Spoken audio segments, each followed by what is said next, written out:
Hey, my angels, welcome back to my podcast in my journal. So, like I said in my previous episode, today we're going to be going in a little bit deeper, so I'm going to be giving you guys like the gist of how everything started with me. So, um, I don't know if I should keep it brief or like really like get into detail with it because it's so crazy how when something happens in your life and then when you think back into it, it's like you can feel all those emotions again. I wouldn't say it was traumatic, but that little moment, right? I would honestly say changed my whole life.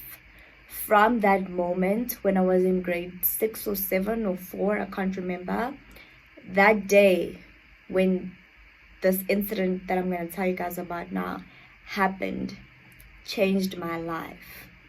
And literally, it's something that you would call childhood trauma. I don't know if you can call it childhood trauma, but it's literally like it's a trigger, like it's a trigger, so back when I was like, how old was I? I don't know, but guys, it was literally between grade 4, 5 or 6, but I'd like to believe it was grade 7 because I know that the person that I was chilling with on that day was in grade 8 and he was in high school. So I remember we had like so I went to a private school before I changed schools. I went to a private school, Catholic school. It was called St. Conrad's. Now it's Curo Clarksdorp. Great stuff. But anyways, so I remember that day like it happened yesterday. So fine, we were having, I don't know if it was athletics or a gala. Gala is, I'm sure you guys know what a gala is, right? Like the swimming gala, if I can put it that way. So that was the event for that day. So I remember I was wearing my yellow shirt, Jack House shirt. I had my pink bag. Can you guys even hear how I can actually remember the smallest things? But anyway, I was wearing a yellow shirt, my Jack House shirt, because I was in the Jack House team. I had my pink Barbie. Is it Barbie or Cinderella? The different Cinderellas. No, Cinderella is one person. But you guys, you see like the Cinderella, the one in yellow. But like, yes, it was a Disney bag, a pink small Disney bag. So fine, we had the gala athletics that day, and so there's a library section, right? So I was chilling with this guy, not gonna name him because he's not important, right? So I was chilling with this guy. I'd like to believe he really liked me because, and what's so crazy about that, we were literally chilling upstairs by the library. He was just talking, he was trying to get to know me. You know how guys are, and like when you're small, like it was really nothing hectic. So I was sitting there and I remember my friends, they were passing by. Not gonna name drop because yeah, I'm just not gonna say who. So I remember my friends passing by, and as I'm looking actually up there, I can actually see, but anyway, so I remember my friends passing by. They were going to the tennis courts to go chill by the tennis courts past the tuck shop. Details, guys, details. But anyways, so I was chilling with this guy, and then okay, fine, he had to leave. So obviously this guy's leaving. It's a Friday. I don't want to go home. I don't go chill with my friends. I'd bet. So because I saw where they were going, so I just went to them past the tuck shop, and I remember they had not arrived yet at the tennis courts. They were by just by the tuck shop, but like going to the tennis courts. So I'm walking behind them, and I remember one of them turning, right? Or was it one of them or all of them? I think it was one person. They were like, why were you chilling with that person? They started looking at me snacks. They started, at that moment, they did not call me the words that they called me, which I'm going to mention. They just implied them, right? So they're like, nah, bruh, we don't want to chill with you. We're not going to sit with you. We don't want to. Like, we're just not fucking with you at this moment. Mind you guys, I did nothing. All I did was chill with this person, talk. He went home. I wanted to go to my friends. I went to my friends. They were like, girl, you are a hoe. Fine. Whatever. Turned back, I remember, because guys, I'm such a crybaby. Cried. Went to the parking lot. Did I have a phone? Good question. I don't know if I had a phone or not. But I just waited for my mom. And my mom was working. I remember she was working. And I waited for my mom to come collect me. I can't remember if she came to collect me or she sent someone to collect me. So I went home. I got home, and that's the time we had Blackberries, we had BBM, right? So I get home. Yes, I did have a phone. Just remembered I had a Blackberry. But my phone was at home, actually. But yeah. So I get onto BBM, and I'm just seeing statuses. Was it called statuses at that time? I don't know what you called them back then, but I was seeing all these status updates, if I can put it that way, and just them calling me names. I remember one of them literally on it was a bio, I don't know what it was called, but like, on BBM you could see the person's status. I don't know what it was called. Literally the most hurtful, horrendous words that you could ever think of. I was called a whore. I was called a slut. I was called a bitch. I was called a skinny toothpick. Those are the only ones I can remember, right? But I think that day the word whore stuck with me the most. I don't know why, but it just hurt more than the other ones, right? And I saw these. I was chilling on the couch, and I just started crying, because I was like, these people are my friends. Why are they doing this to me? So I just started crying. I cried. And that was my first attempt of how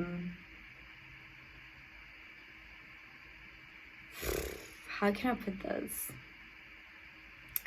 That was my first attempt of wanting to take my life, basically.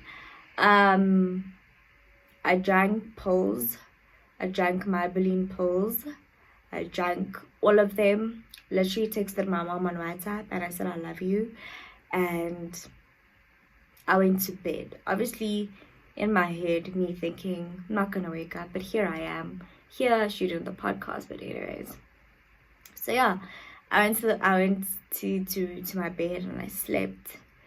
I remember just my mom coming back home, and I just started feeling sick. I was vomiting. I just started vomiting all these pills out. I just started vomiting, went to the hospital, said OD'd, fine.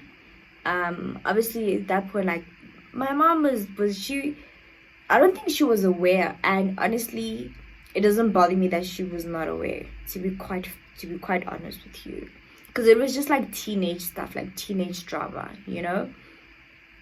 Fine, OD'd, went back home, didn't go to school the following day or the Monday, right? Didn't go to school, and I remember literally not getting a text from anybody.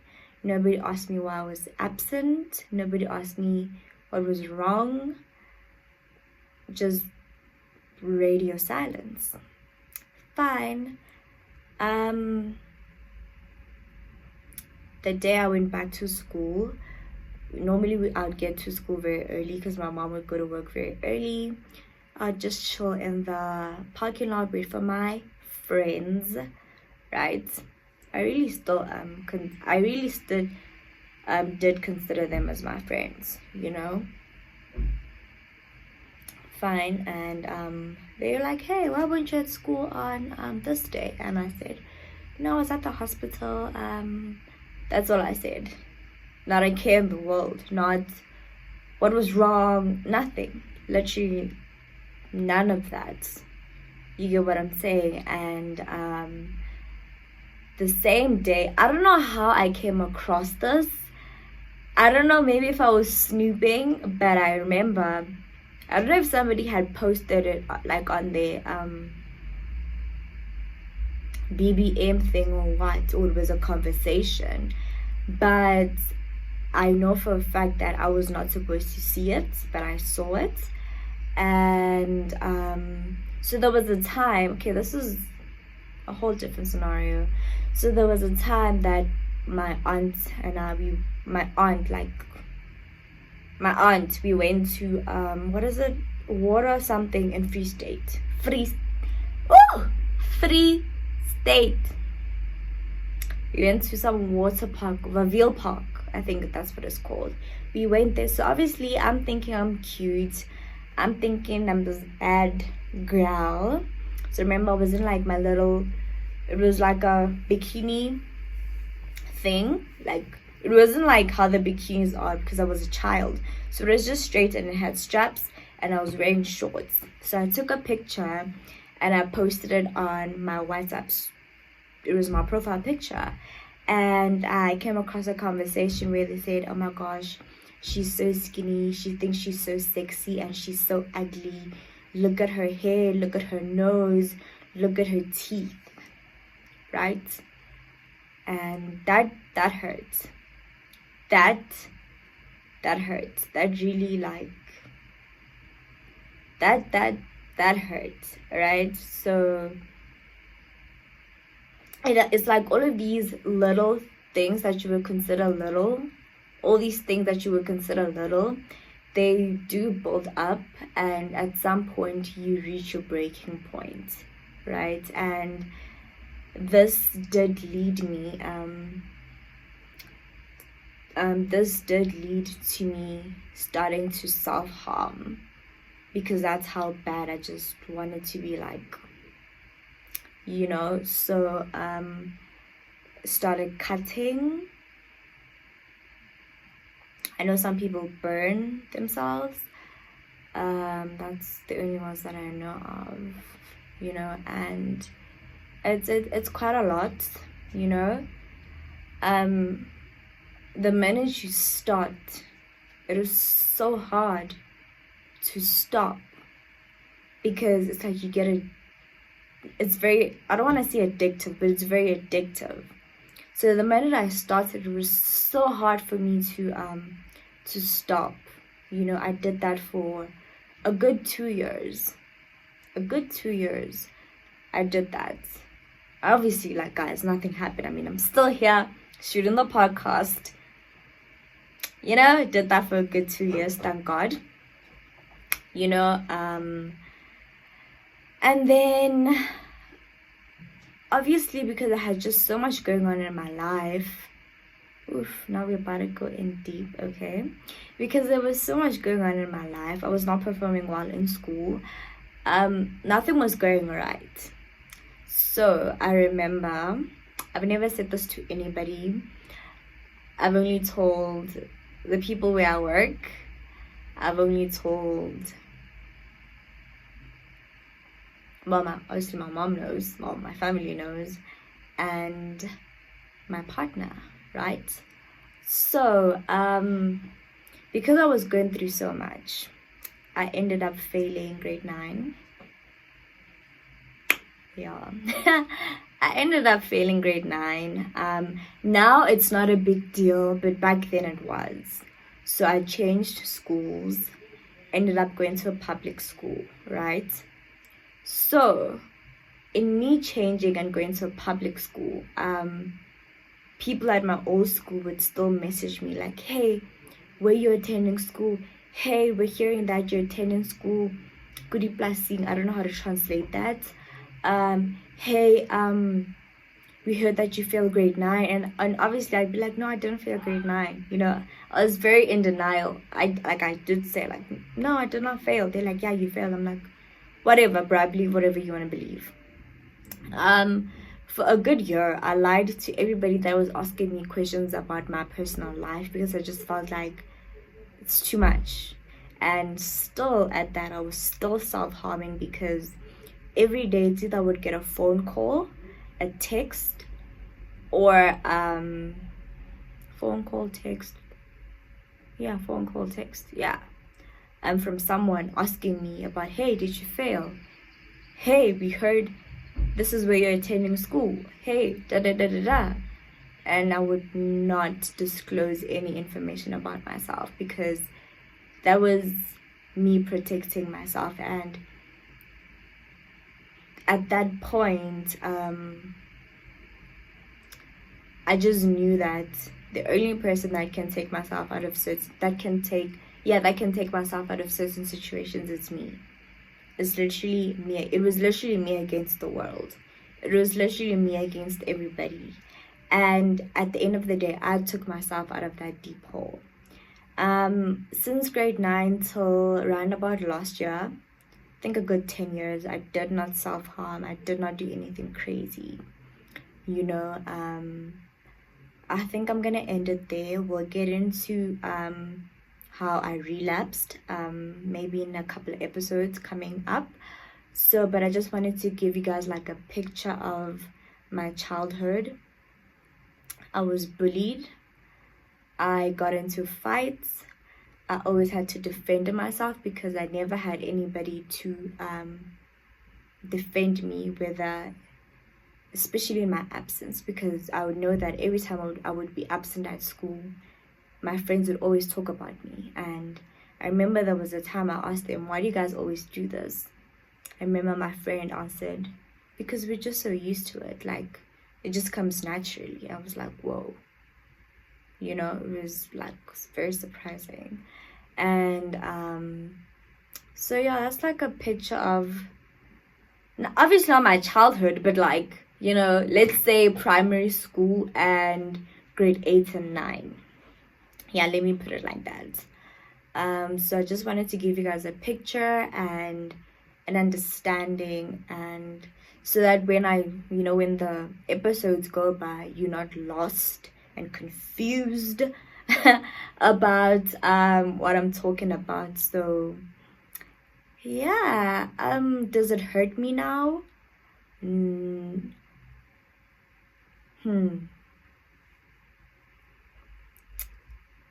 It doesn't hurt anymore, but I just remember that moment that changed my life. Like that one little thing, that one day just flipped my life upside down. And it is what it is. At the end of the day, you gotta have some thick skin, and I still don't have thick skin, and that is okay.